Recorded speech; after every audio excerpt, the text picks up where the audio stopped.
Bonjour et bienvenue dans notre présentation pour le Collège des médecines douces du Québec. Et notre thème aujourd'hui, c'est l'introduction à la phytoénergétique. Cette présentation durera à peu près 1 heure et nous parlerons de différents thèmes liés à la phytoénergétique. Cette présentation est liée au module F353 et nous parlerons aujourd'hui d'abord de la maladie vue de différents points de vue, c'est-à-dire le point de vue conventionnel et le point de vue holistique. Nous verrons ensuite comment la phytoénergétique se situe vraiment au croisement de deux types de pensée.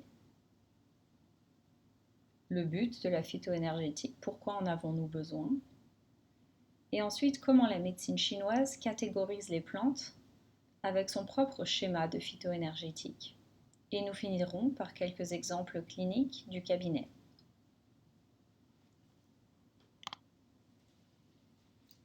Dans notre société moderne, avec une façon de penser très occidentale, nous sommes habitués à voir la maladie du point de vue conventionnel. Pour la médecine conventionnelle, le corps est une mécanique avec des règles logiques. Le corps est un système linéaire qui est fait de plusieurs différentes parties. Et donc, si une partie du corps est malade, elle doit simplement être réparée ou remplacée. La maladie est souvent causée par des germes ou d'autres influences extérieures, par exemple une chute, on se casse une jambe, une bactérie crée la tuberculose, un virus crée la maladie de Lyme. Et en général, la médecine conventionnelle a tendance à séparer ces différents éléments, c'est-à-dire que il est plus simple de penser à la maladie comme venant uniquement d'une bactérie et d'un germe que d'autres choses.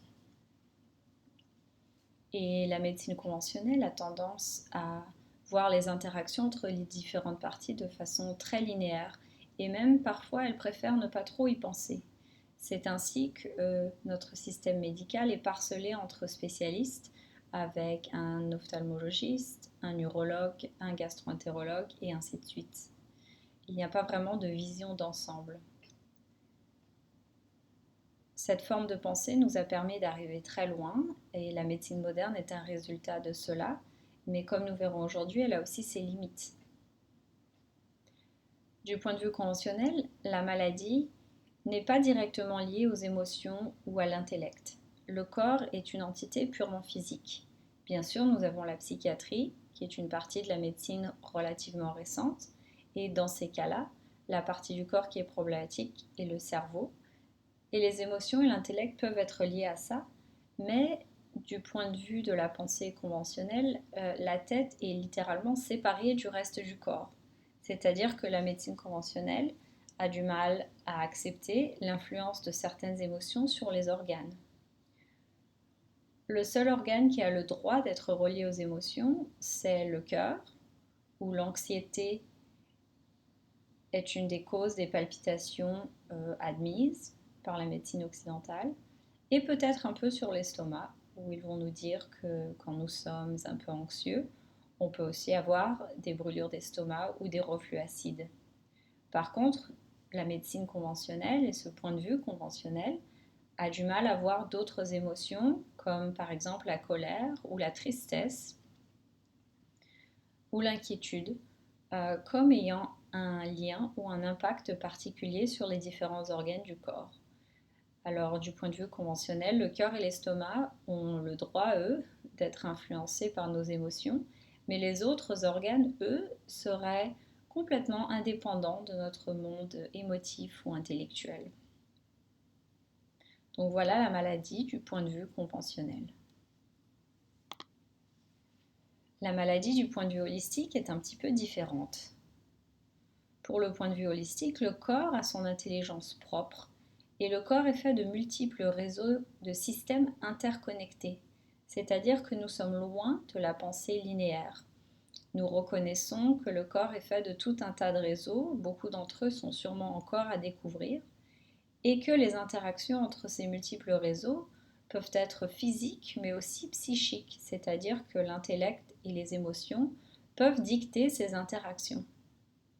Quand nous pensons donc au corps humain comme tout un tas d'interactions entre différents réseaux, nous pouvons penser que la maladie est un état de déséquilibre et pas un simple déséquilibre dans une chaîne linéaire, mais plutôt qu'un déséquilibre à un certain endroit d'un des multiples réseaux va pouvoir créer un déséquilibre dans un autre réseau qui paraît situé anatomiquement à un tout autre endroit. Donc, pour que l'équilibre soit rétabli et que la santé revienne, il faut s'intéresser à ce déséquilibre. De façon anatomique, ce qui peut aider à réfléchir entre le lien entre les émotions et l'organe, c'est les fascias.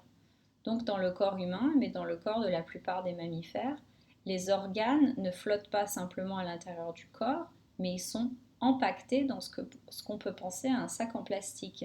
C'est-à-dire ils sont empaquetés dans du fascia qui est du tissu connectif qui s'enroule autour des organes et qui permet aux capillaires, mais aussi aux nerfs, de pénétrer dans l'organe et de tenir l'organe en place. Ces multiples fascias, par exemple le péricarde autour du cœur, interagissent aussi les uns avec les autres. Et donc, si nous sommes par exemple en colère ou inquiets ou tendus à un niveau émotif, nous savons que les fascias peuvent se resserrer sur différents organes. Et ce resserrage est absolument physique et va ensuite influencer comment les nerfs et les capillaires fonctionnent. Et cela, ça peut ensuite créer un vrai effet physique sur multiples organes dans le corps. Donc parfois, ça peut aider de voir le point de vue holistique, mais de faire un petit zoom et d'ensuite regarder différentes parties d'un point de vue plus réductionniste et linéaire. On a tendance à opposer la pensée réductionniste avec la pensée holistique. Comme son nom l'indique, la pensée réductionniste pense aux différentes parties d'un système, alors que la pensée holistique, elle, a une approche beaucoup plus globale. Elle voit comment les réseaux sont connectés les uns avec les autres. La pensée réductionniste a une logique très cartésienne, qui bien sûr sont des règles de logique que l'on peut reproduire. Ce sont des règles et des lois qui ne changent pas, et c'est ainsi qu'on a pu développer ces règles. Ces règles et ces lois sont très utiles puisqu'elles font que tout l'ensemble est cohérent. La pensée holistique, elle, se base plutôt sur notre intuition, la capacité que a notre cerveau de voir ce qu'on appelle en anglais des patterns ou des schémas de façon extrêmement rapide. L'intuition a elle aussi un certain type de logique, mais c'est une logique plus globale qui fonctionne plus avec des schémas. On pense que l'on ne sert que de 10% de notre capacité cérébrale par notre pensée logique, mais que l'intuition serait le résultat grandement de notre capacité cérébrale inconsciente, si on peut dire cela comme ça. C'est comme cela qu'on explique que beaucoup de scientifiques ont fait des percées inestimables dans leurs rêves, par exemple. Parce que dans la journée, quand ils étaient réveillés conscients, ils n'avaient accès qu'à leur pensée logique. Mais voilà que la nuit, quand on peut aller au-delà de la pensée logique, une pensée intuitive s'ensuit, qui va ensuite être une percée scientifique. La pensée réductionniste a tendance à être analytique alors que la pensée holistique est synthétique. C'est-à-dire que dans la pensée réductionniste, on se penche, on regarde de très près, on zoome sur une certaine partie, alors qu'avec la pensée holistique, au contraire, on essaye de s'éloigner de ce qu'on regarde et de regarder comment tous les éléments travaillent ensemble, de telle manière à faire une synthèse globale de tous les réseaux qui fonctionnent eux-mêmes en un système cohérent. La pensée réductionniste jusqu'à présent était plutôt statique, alors que la pensée holistique, au contraire, regarde le système et ses mouvements d'un point de vue plus éloigné. Notre mode de pensée réductionniste et occidental était jusqu'à présent le plus objectif possible, c'est-à-dire que dans les expériences de laboratoire, on essaye de retirer l'observateur de l'équation, alors que dans la pensée holistique, c'est tout à fait subjectif, on commence à se rendre compte de l'impact de la conscience sur ce qu'on observe. C'est-à-dire que si je suis un chien ou un être humain, ce que j'observe va être différent non seulement parce que nous avons des organes pour appréhender notre environnement qui sont différents. Par exemple, le chien va avoir conscience des odorats autour de lui et se faire une image de son environnement par son odorat, alors que l'être humain beaucoup moins, mais aussi parce que ma conscience d'être humain va être différente de la conscience du chien. De façon plus humaine, si moi je regarde quelque chose aujourd'hui avec mes croyances du passé, mon historique, mon éducation, ce que je vais voir peut être très différent de ce qu'une autre personne va pouvoir conclure du même environnement observé par lui. La pensée réductionniste aime beaucoup le linéaire et la façon séquentielle d'observer les choses, alors que la pensée holistique, comme nous en avons déjà parlé, a tendance à regarder les choses entre ces réseaux. Souvent, dans la médecine complémentaire, nous avons tendance à avoir une vision très négative de la pensée réductionniste et au contraire une vision très positive de la pensée holistique. Alors que ce qu'il nous faut, c'est un équilibre entre les deux. C'est comme si un pendule allait constamment de l'un à l'autre. On peut dire que peut-être avant Descartes, nous avions tendance à avoir une pensée plus holistique, mais qui nous a amenés à nos propres limites. Ainsi, la limite chinoise était déjà une forme de pensée holistique qui est elle aussi arrivée à ses limites. Avec l'avènement de Descartes et ensuite le siècle des Lumières, nous avons redécouvert ce que c'est la pensée réductionniste. De regarder toutes ces différentes parties de façon plus détaillée, avec microscope, équations mathématiques, nous a permis de faire tout un tas d'avancées dans différents domaines. Et on peut dire qu'aujourd'hui, nous atteignons lentement également les limites de la pensée réductionniste. Et on se rend compte que le pendule doit arriver quelque part au milieu.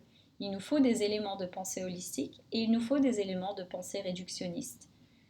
Un bon naturopathe ou un bon clinicien en général devrait pouvoir avoir ce pendule intérieur et devrait pouvoir toujours d'abord avoir un pas en arrière et regarder ce qui se passe chez notre patient de loin, d'avoir un système de pensée global synthétique et dynamique où on utilise notre conscience subjective pour aider notre patient à se sentir bien, détendu, pour ensuite qu'il puisse guérir de façon adéquate. Mais il faut aussi savoir faire un pas en avant et regarder les différentes parties de façon plus analytique, en utilisant notre logique pour pouvoir comprendre comment les différentes parties eux-mêmes marchent et comment ça fonctionne avec les différents réseaux qui marchent ensemble dans la pensée globale. D'une certaine façon, quand nous nous confinons à la pensée réductionniste, nous sommes un peu comme ces aveugles qui regardent chacun ou qui touchent chacun une seule partie de l'éléphant. L'aveugle qui touche la queue croit avoir affaire à une corde, l'aveugle qui touche la patte pense avoir affaire à un tronc d'arbre, l'aveugle qui touche la défense, lui, il pense que c'est la pointe d'une lance, l'aveugle qui touche la trompe pense peut-être à un serpent, mais personne n'a le point de vue holistique ou global. De la même façon, la personne qui a une pensée globale est peut-être loin de l'éléphant et se rend compte que c'est un gros éléphant, mais il a aussi besoin de la pensée des réductionnistes pour comprendre exactement comment fonctionne la trompe, comment fonctionne la patte et comment ces différentes parties peuvent interagir entre elles.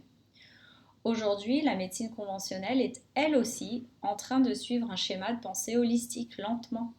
Avec l'avènement par exemple des IRM fonctionnels, on peut passer à un mode de pensée moins statique. Alors qu'avant, par exemple, pour un microscope, il fallait fixer ce que l'on voulait voir avec un produit chimique pour que ce que l'on voit soit totalement statique sous le microscope. Ou avec les IRM où les images étaient elles-mêmes également très statiques.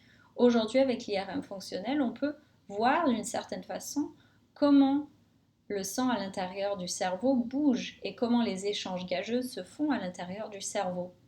Donc lentement, qu'on le veuille ou non, le pendule est en train de revenir d'une pensée totalement réductionniste vers une pensée plus holistique. Mais ce n'est pas la même pensée holistique d'il y a 2000 ans, c'est une pensée holistique qui est aujourd'hui enrichie par les apports de la pensée réductionniste.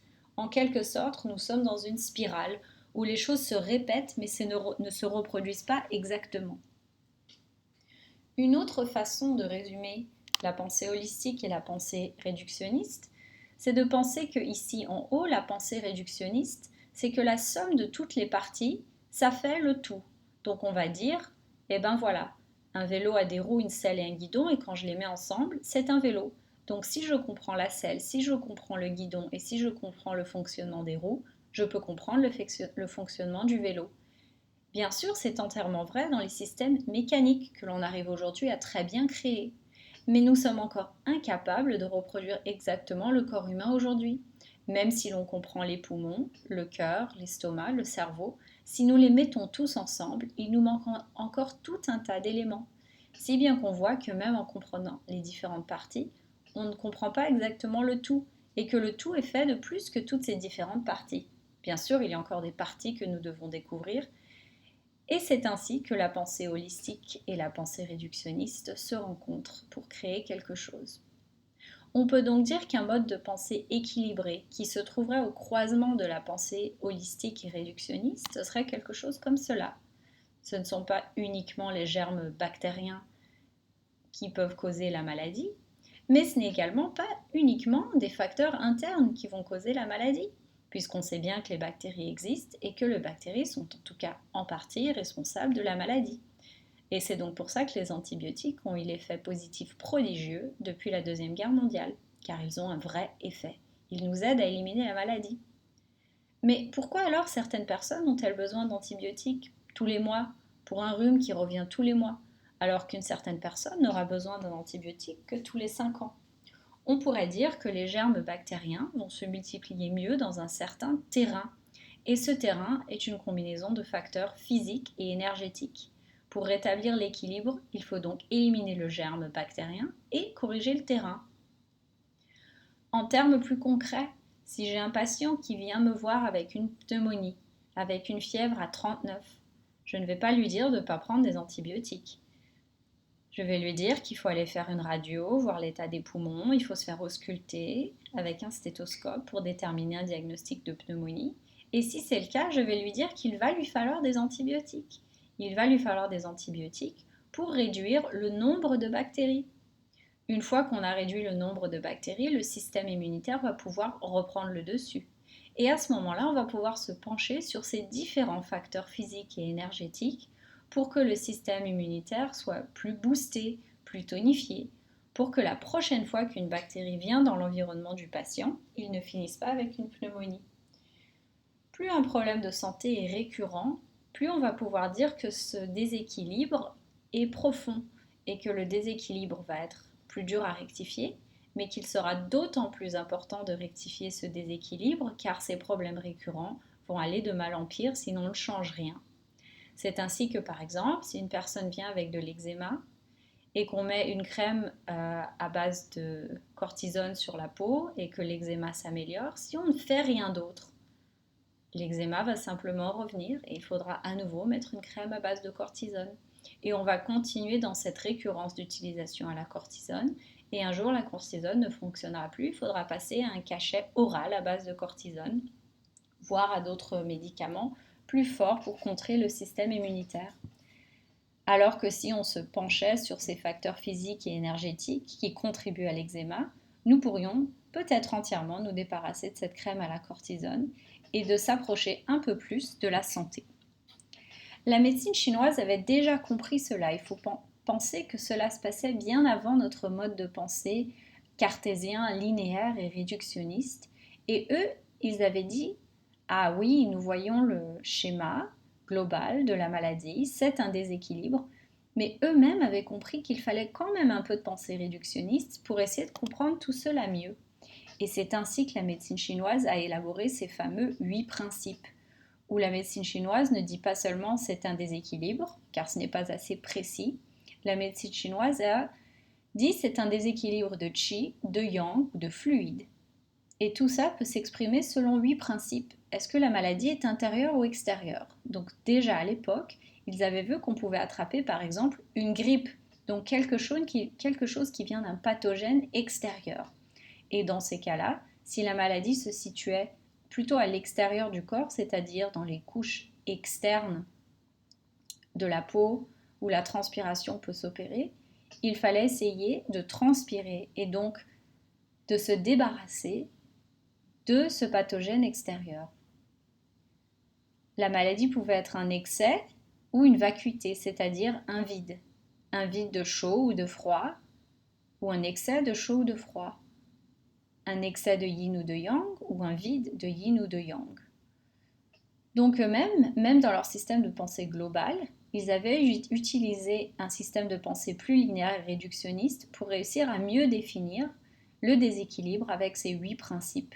Et ce sont ces 8 principes qui permettent donc de faire un diagnostic du déséquilibre qui cause la maladie. Et ce diagnostic est totalement nécessaire pour ensuite avoir la thérapie adéquate chez eux par l'acupuncture ou la phytothérapie chinoise. Alors si on pose la question, oui mais pourquoi la phytoénergétique ? Eh bien si l'on pense que la maladie est un état de déséquilibre, ce que la médecine chinoise pensait déjà il y a très longtemps, la prochaine question qui suit serait quelle plante peut aider à corriger le déséquilibre chez notre patient ? Comment choisir cette plante ? C'est là que la phytoénergétique rentre en jeu. Par exemple, petit exemple du cabinet. Voici un patient de 40 ans qui vient vous voir avec les symptômes suivants. Il est fatigué le matin au réveil et il a un gros coup de barre vers 13 h en début d'après-midi. Du coup, il a besoin de boire un expresso au travail pour pouvoir continuer son après-midi. Depuis 1 an, il a beaucoup de rhume et beaucoup de sinusite. Il a dû prendre 4 à 5 fois des antibiotiques depuis 1 an. Il prend ses antibiotiques, il va mieux pendant 2 semaines, puis le rhume revient, ou parfois une sinusite plus carabinée. Il vous dit qu'il est très stressé au travail depuis 3 ans. Du coup, il ne dort pas bien et il a des journées de travail très exigeantes. Ceci est un cas très classique du cabinet naturopathique. Voilà une personne qui a été stressée depuis trop longtemps. Son corps a tenu le coup grâce à l'adrénaline et les corticostéroïdes, c'est-à-dire le cortisol des surrénales, pendant plusieurs années. Mais le voilà qui atteint ses limites. Le corps nous dit il faut lever le pied. Le diagnostic est assez facile. Voici une fatigue surrénale, donc on n'arrive plus à produire l'adrénaline et la cortisol nécessaires pour soutenir le patient dans cet environnement stressant. Et lentement, comme on produit moins de cortisol, on commence à développer cette fragilité au niveau respiratoire. C'est-à-dire que le système immunitaire est maintenant en baisse à cause de trop d'années de stress. Donc à ce patient, mis à part lui expliquer tout ça et lui dire qu'il va falloir trouver un moyen de lever le pied, nous allons devoir le soutenir. Et nous pouvons le soutenir grâce aux plantes. Mais comment choisir les plantes ? Donc dans la médecine chinoise, il nous aurait dit, voilà que ce patient a un vide de yang du rein, c'est-à-dire qu'il faut tonifier le rein. Il faut se rappeler qu'en médecine chinoise, le rein n'est pas seulement le rein urinaire et détoxifiant, mais les surrénales aussi, qui sont ces petites glandes qui se situent au-dessus des reins et qui vont régler notre réponse au stress par l'adrénaline et la cortisol, mais qui règlent aussi notre appétit sexuel, notre libido par des stéroïdes sexuels comme œstrogène, testostérone, progestérone et autres précurseurs. Et ces glandes vont aussi produire l'aldostérone qui règle en partie notre tension artérielle et qui règle aussi comment le métabolisme des féculents et du sucre sanguin se règle. Donc ces glandes surrénales sont quand même très importantes et elles font partie du rein de la médecine chinoise. Donc en médecine chinoise, nous aurions dit il y a une vacuité du yang du rein, ce qui est quand même ennuyant parce que c'est dur à rétablir. Oui, mais comment choisir notre plante tonifiante du rein ? Voici un exemple de certaines plantes adaptogènes, donc qui aident les glandes surrénales à s'habituer au stress, à être plus résilient au stress qui lui est demandé. Rhodiola, Schisandra, Eleutherococcus et bien sûr le Panax quinquefolius qui est le ginseng américain ou le Panax ginseng qui est le ginseng asiatique plus classique. Sans connaître rien de plus par la pensée réductionniste, déjà, nous allons pouvoir commencer à choisir les plantes. Donc, par exemple, on sait que le rhodiola et le schisandra ont des actions un petit peu plus calmantes. Le schisandra, parfois, peut être utilisé même au coucher comme effet calmant. Il aide les cheveux, il aide à avoir une vision un peu meilleure, il aide la qualité de la peau. Donc il a un aspect cosmétique aussi qui peut être intéressant dans le vieillissement prématuré et c'est un tonifiant cérébral. L'Eleutherococcus ou le ginseng sibérien a été beaucoup étudié par les Russes puisqu'on le trouve en Sibérie et celui-là nous aide plus avec la résilience physique au stress. On s'en sert notamment également chez les athlètes. Le Panax quinquefolius ou le ginseng américain a un effet respiratoire très intéressant, c'est-à-dire qu'il va booster le système immunitaire dans les poumons, tout en étant un adaptogène ou un tonifiant pour le rein. Alors que le Panax ginseng ou le ginseng asiatique classique, lui est plutôt comme un stimulant, c'est un peu plus comme une tasse de café naturel qui aide les personnes qui sont émaciées par le stress, fatiguées par le stress, qui ont du mal à absorber leurs nutriments parce qu'elles ont trop de demandes et d'exigences. C'est aussi un tonifiant pour la libido, mais ça a un aspect plus stimulant. Donc déjà, en sachant tout ça, nous allons pouvoir choisir la plante qui est la plus adéquate. Mais on peut se poser la question, mais qu'est-ce qu'elles ont en commun ces plantes? Et c'est là où la pensée réductionniste nous aide, parce qu'on sait aujourd'hui que ces plantes contiennent tout un tas de molécules qui ont une structure similaire. Donc vous voyez les trois molécules du haut, donc qui sont extraites de plantes adaptogènes, ressemblent au tyrosol, qui est une catécholamine, c'est-à-dire qui est un précurseur pour notre adrénaline et noradrénaline. Ensuite, vous voyez ici toutes ces autres molécules plus compliquées qui viennent d'autres plantes adaptogènes. Elles ressemblent plutôt à nos corticostéroïdes. Donc nous savons que toutes les plantes que nous appelons adaptogènes ont des molécules qui répliquent les molécules qui se trouvent et qui dictent le comportement de nos glandes surrénales. Et c'est ainsi que la médecine chinoise les avait déjà qualifiées de tonifiants pour le rein.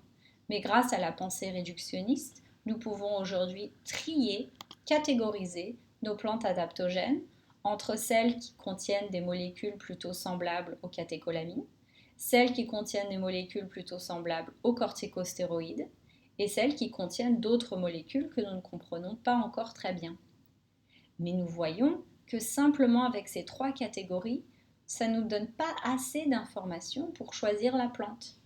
Donc il faut vraiment utiliser notre pensée réductionniste et notre pensée plus globale et holistique pour vraiment comprendre et adapter la thérapie à notre patient.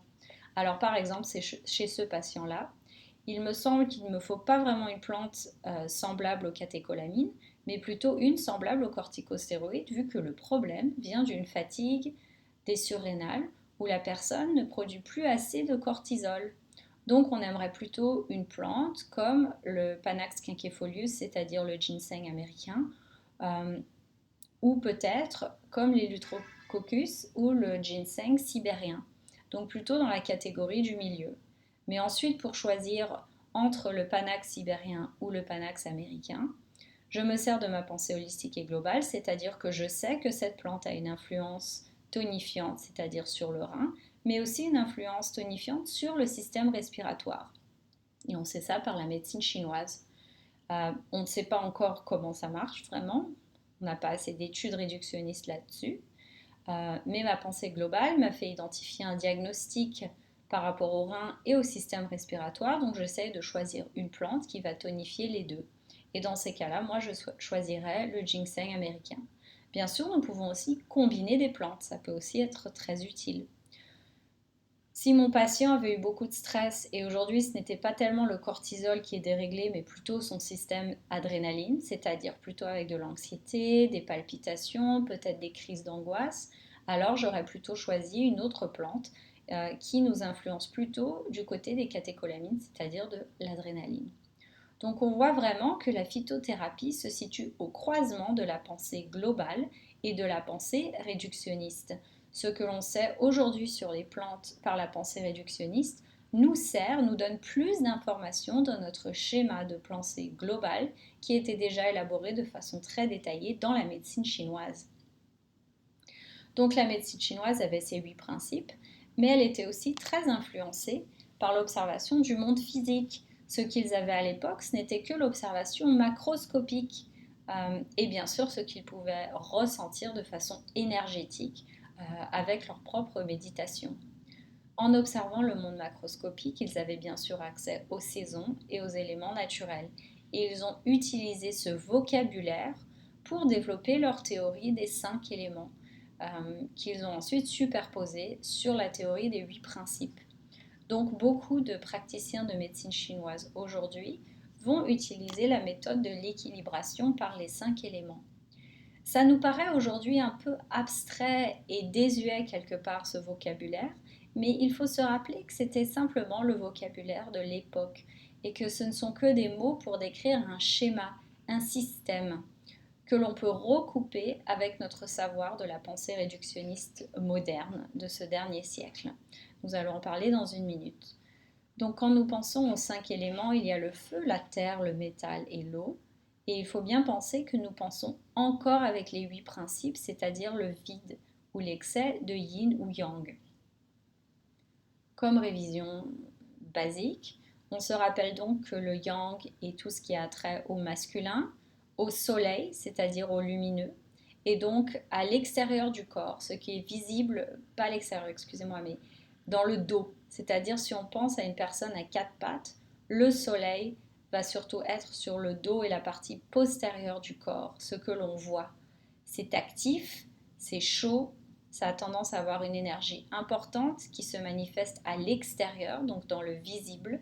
Ça a une certaine force que nous appellerons plutôt une force analytique. Le yin, ça a trait au féminin, à ce qui est obscur et caché. Donc si on pense à une personne à 4 pattes ou un animal à 4 pattes, encore une fois, le soleil va taper sur le dos, sur la partie postérieure du corps, alors que ce qui est antérieur, ce qui est le ventre, ce qui est devant, est caché, n'est pas mis en évidence par le soleil. On a tendance plutôt à penser au froid, au passif, à la matière plutôt qu'à l'énergie. Donc par exemple au fluide du corps plutôt qu'à l'énergie qui fait voyager les fluides du corps dans le corps. Nous pensons à l'intérieur et plutôt à une souplesse créative plutôt qu'à une force analytique. Encore une fois, le yin peut avoir ses avantages et ses inconvénients, tout comme le yang. Donc ce qu'on veut, c'est un équilibre de ces deux forces. Elles se rencontrent au milieu pour créer un système en équilibre et c'est là où réside la santé. Quand nous pensons aux 5 éléments, ils fonctionnent de façon interconnectée. Donc par exemple le feu, on va dire que le feu, c'est surtout la couleur rouge. Alors par exemple, si on voit que l'extrémité de la langue d'une personne est rouge, on pense à l'élément feu, on pense aux organes associés à ça, qui sont l'intestin grêle et le cœur. Et on pense à par exemple palpitations, les yeux injectés de sang, des maux de tête. Quand l'élément feu est en excès, on voit que ce n'est pas une bonne chose. Quand l'élément feu est équilibré, il va engendrer l'élément terre. L'élément terre, nous pensons ici à la couleur jaune, nous pensons à la rate, à l'estomac et aussi au pancréas bien sûr, donc à tout cet appareil digestif, et nous pensons à l'humidité. Donc en particulier la rate, quand elle n'est pas équilibrée, elle ne disperse pas bien l'humidité à travers le corps et nous aurons des problèmes d'humidité, c'est-à-dire de fluides qui vont être retenus dans l'abdomen et la partie basse du corps. Et quand il y a de l'humidité qui s'installe, nous avons des bactéries ou des mycoses qui s'installent. Donc par exemple, si les fluides digestifs ne sont pas bien répartis par l'estomac et la rate en particulier, nous aurons des bactéries qui vont s'installer au niveau de notre appareil digestif, par exemple dans l'intestin grêle ou dans le gros intestin. Nous aurons des dysbioses, nous aurons un problème au niveau des fluides du vagin, par exemple. Et quand il y a trop d'humidité à cet endroit-là, des fluides qui ne sont pas équilibrés, nous avons des mycoses qui s'installeront là et nous aurons des mycoses vaginales à répétition, ce qui est extrêmement commun. Quand la terre est équilibrée, c'est-à-dire quand tous ces fluides du corps sont équilibrés, elle engendre le métal, c'est-à-dire l'organe des poumons et des gros intestins, des organes d'élimination donc. Là, nous pensons à la couleur blanche. Donc par exemple, quand nous avons une infection respiratoire avec du mucus blanc, nous pensons à l'élément métal qui serait déséquilibré. Nous pensons à la peau et au nez qui sont bien sûr les organes associés avec les poumons. Et c'est aussi pour ça que dans beaucoup d'affections cutanées, nous pensons à l'équilibre du poumon, c'est-à-dire aux toxines qui doivent être évacuées par les poumons, mais au lieu de sortir par les poumons, ils sortent par la peau. Nous en avons parlé dans une précédente vidéo. Quand le métal est équilibré, il va engendrer l'eau. L'élément l'eau, ce sont surtout des couleurs noires. Et nous pensons à la stagnation, c'est-à-dire si le patient nous paraît congestionné, est un peu pourpre au niveau de la langue ou du visage, nous pouvons penser à un problème avec l'élément eau. Si un patient fait un œdème, à différencier de la rétention d'eau due à la rate, donc un œdème qui serait plutôt dû à un problème avec les reins, par exemple dans un problème cardiaque, nous pensons à l'élément de l'eau. Les reins et l'eau sont associés aux os, aux cheveux, aux dents, au cerveau, à la vessie aussi bien sûr, et à l'urine. Et quand l'élément de l'eau est équilibré, il va engendrer le bois. Le bois, nous pensons plutôt à la couleur verte, et là nous pensons au foie et à la vésicule biliaire, avec leur production de bile qui est bien sûr verte, tout comme si on a la nausée, le foie surchargé, on va avoir un teint un peu verdâtre. Le foie est associé aux yeux et aux larmes et à la vue, et à l'émotion de l'agressivité, de la colère, de la tension, et aussi aux ongles. Quand le foie est équilibré ou quand le bois est équilibré, il va lui-même engendrer le feu et la boucle est bouclée. Donc on peut voir que si par exemple on a un excès de feu dans le corps, nous allons vouloir aider à calmer le feu et à tonifier et à calmer le bois également. On ne veut pas que le bois engendre plus de feu. Mais par contre, nous voudrons tonifier la terre pour aider le feu à se transformer en terre. Donc cela a surtout à voir avec le choix des points d'acupuncture. À l'intérieur de ce cycle, on a aussi cette étoile que vous voyez qui est plutôt le cycle du contrôle ou de domination. Donc par exemple, le feu domine le métal domine le bois domine la terre et la terre domine l'eau. Donc c'est un système de pensée global qui a quand même ses propres lois et plus l'on se penche sur les différentes parties de ce système, avec notre pensée réductionniste, nous comprenons mieux chaque élément qui nous aide ensuite à faire un diagnostic adéquat et donc une thérapie adéquate. Passons à quelques exemples du cabinet où là nous nous concentrons plutôt sur l'aspect phyto-énergétique, c'est-à-dire le choix de la plante en utilisant cette pensée globale de diagnostic et les 5 éléments de la médecine chinoise. Je vais vous présenter 3 exemples de schémas de diagnostic différents. Le premier exemple, nous parlerons des plantes qui tonifient le yin pour le poumon. Dans le deuxième exemple, les plantes qui tonifient le yang pour l'estomac. Et dans le troisième exemple, les plantes qui tonifient le yang pour la rate. C'est surtout pour comprendre le concept derrière le choix des plantes et comment on peut se servir de la pensée globale du diagnostic de la médecine chinoise tout en utilisant notre savoir qui vient de la pensée réductionniste pour essayer de trouver un point d'équilibre au milieu qui va nous donner le traitement le plus adéquat pour le patient. Commençons par l'exemple d'un patient qui vient vous voir avec la gorge sèche, une toux sèche, une toux qu'on pourrait même qualifier d'asthmatique, avec peu de mucus, et le mucus est collant et blanc.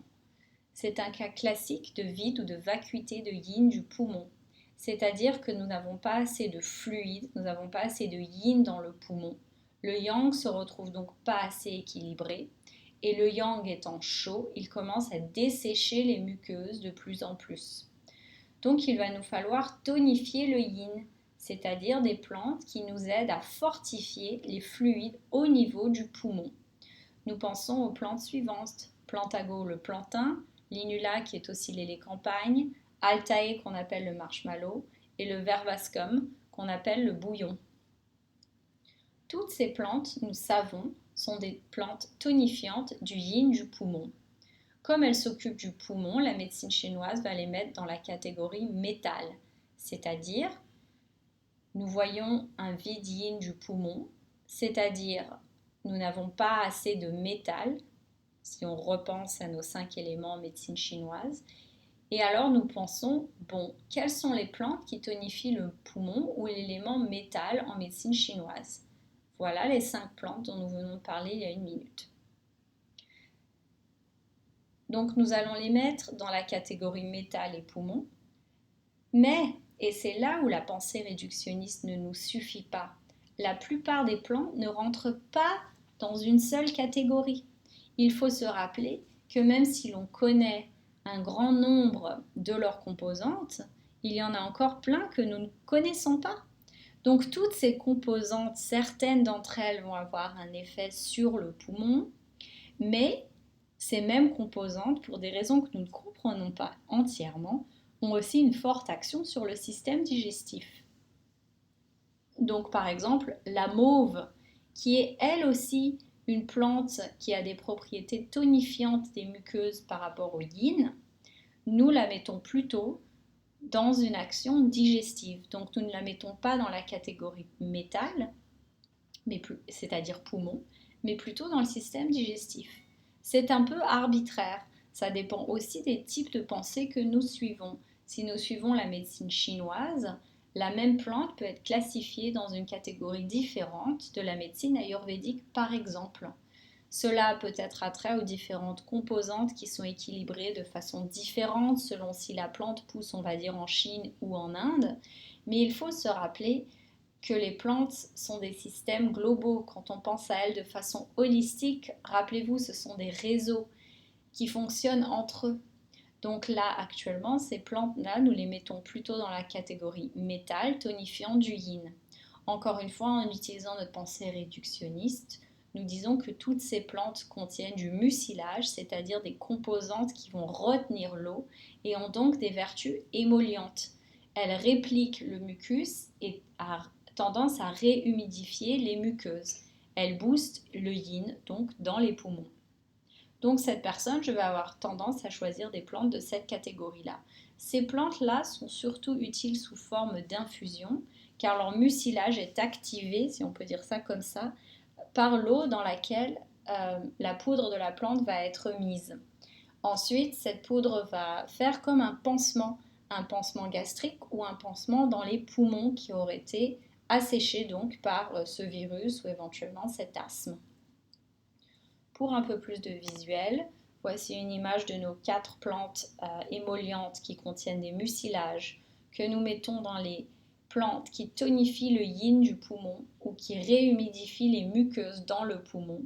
Le plantain en haut à gauche, le bouillon, ici cette fleur jaune en haut à droite, le marshmallow en bas à droite qui est cette fleur délicate et mauve, et l'inula que nous voyons ici en bas à gauche, qui ont des fleurs comme un soleil. Donc vous voyez comment nous nous servons de ce que l'on sait sur les composants des plantes. On sait en général que les plantes qui contiennent des mucilages sont extrêmement sécuritaires. On s'en sert chez les enfants, chez les femmes enceintes, sans aucun problème. Et elles humidifient les muqueuses. Donc une muqueuse qui aurait été asséchée dans les poumons par de l'asthme ou un virus qui crée une toux sèche, nous pouvons nous en servir. Mais un enfant qui fait par exemple de l'asthme en faisant du sport peut aussi utiliser ces plantes pour réhumidifier les poumons. Avec bien sûr, en utilisation judicieuse, sa ventoline s'il en a quand même besoin. Nous voyons aussi que par exemple une femme enceinte qui a des reflux acides, donc la muqueuse de l'œsophage est agressée par l'acide gastrique, nous pouvons aussi lui donner en toute sécurité n'importe laquelle de ces plantes sous forme d'infusion à boire dans la journée pour aider la muqueuse de l'œsophage à être protégée de l'acide et à se régénérer. Beaucoup de minéraux tombent aussi dans cette catégorie, donc par exemple le zinc sera utilisé pour régénérer la muqueuse de l'œsophage dans les problèmes de brûlure d'estomac et de reflux acide.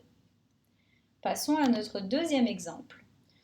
Voilà maintenant un patient qui vient nous voir et qui nous dit qu'il a une sensation d'apathie générale, avec des difficultés digestives, l'impression que les choses lui restent sur l'estomac, qu'il a un poids sur l'estomac, qu'il entend des borborigmes ou des bruits au niveau de son intestin, que mettre une bouillotte, ça l'aide sur son ventre, il se sent un peu moins mal, mais que les selles en général sont pâteuses et qu'il fait de la rétention d'eau. Là, on voit au contraire un excès de yin dû à un vide de yang de l'estomac. Autrement dit, des fluides s'accumulent au niveau digestif, donc ces fluides contiennent certains types de toxines qui vont avoir tendance à créer des ballonnements, une sensation de lourdeur et d'apathie en général, avec souvent de la rétention d'eau au niveau de l'abdomen et parfois dans les jambes également. Donc là, nous voulons tonifier le yang de l'estomac. Les plantes tonifiantes du yang de l'estomac sont le carvi, le fenouil, l'anis, la réglisse, la sarriette, la mélisse, qui sont surtout des plantes méditerranéennes, donc qui poussent dans un climat sec et chaud. Et tous ces tonifiants de yang donnent un petit coup de fouet à la digestion. Et comme ils aident la digestion, les Chinois l'auront mis dans la catégorie de la terre. Elles sont souvent des plantes aromatiques à vertu carminative,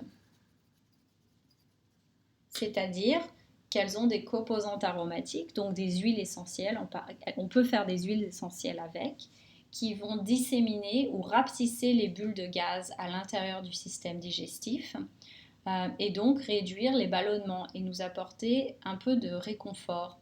Le charbon activé se situerait aussi dans cette catégorie de carminatifs. Et ce qui est intéressant, c'est que toutes ces plantes aromatiques ont aussi de fortes propriétés antiseptiques.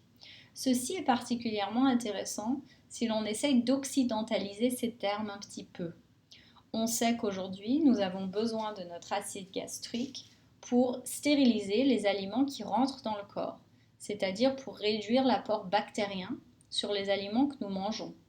Les aliments ainsi stérilisés vont voyager dans l'intestin grêle et ce n'est qu'à l'intérieur du gros intestin qu'ils seront en contact avec notre flore bactérienne, qui est indispensable à la santé et au système immunitaire. Si nous avons un vide de yang de l'estomac, ça veut dire que l'estomac est moins chaud, moins acide. Donc les bactéries ne seront pas éliminées en passant par l'estomac. Nous nous retrouvons avec un excès bactérien dans l'intestin grêle, ce qu'on appelle en anglais le SIBO ou Small Intestinal Bacterial Overgrowth. Ces bactéries vont créer tout un tas de gaz et donc leur présence va aussi créer de l'inflammation et donc de la rétention d'eau au niveau abdominal. Nous voyons donc comme l'approche globale de la médecine chinoise était déjà très intéressante à l'époque où ils ne connaissaient vraiment que très peu sur les bactéries et encore moins sur la fonction de l'acide gastrique ou sur notre flore bactérienne. Donc aujourd'hui on sait que quand on a une vacuité yang de l'estomac, il va nous falloir des plantes qui boostent le yang de l'estomac, donc carvi, fenouil, anis, etc. Ils avaient déjà remarqué que c'était très utile. Et on sait aujourd'hui que les composantes dans ces plantes ont des vertus antiseptiques, c'est-à-dire qu'elles se débarrassent des bactéries en surnombre au niveau de l'intestin grêle, ce qui va faire moins de ballonnement et moins de fluide au niveau du système digestif. Donc on voit que quelque part, même sans rien savoir des composantes des plantes, si on se sert comme guide de l'observation et de la pensée globale de la médecine chinoise, on sait que l'on va déjà aider tout le système. Mais ensuite, avec l'apport en savoir de la pensée réductionniste, nous pouvons en savoir encore plus sur ces plantes pour comprendre comment elles marchent de façon encore plus précise. Et là, on peut aider notre patient encore mieux. Encore une fois, nous avons mis toutes ces plantes dans la catégorie terre, mais bien sûr, elles ne sont pas toutes pareilles et elles enjambent plusieurs catégories. La mélisse, par exemple, a aussi un magnifique effet sédatif et calmant pour les personnes qui ont de l'anxiété et des palpitations.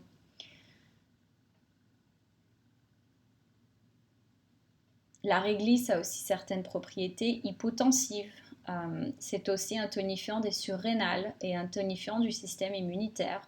Donc quand nous parlons de la catégorie terre, nous parlons là de leur action principale de tonifiante de yang sur l'estomac et le système digestif. La rate et l'estomac sont connectés dans la médecine chinoise et le pancréas fait aussi partie de tout ça.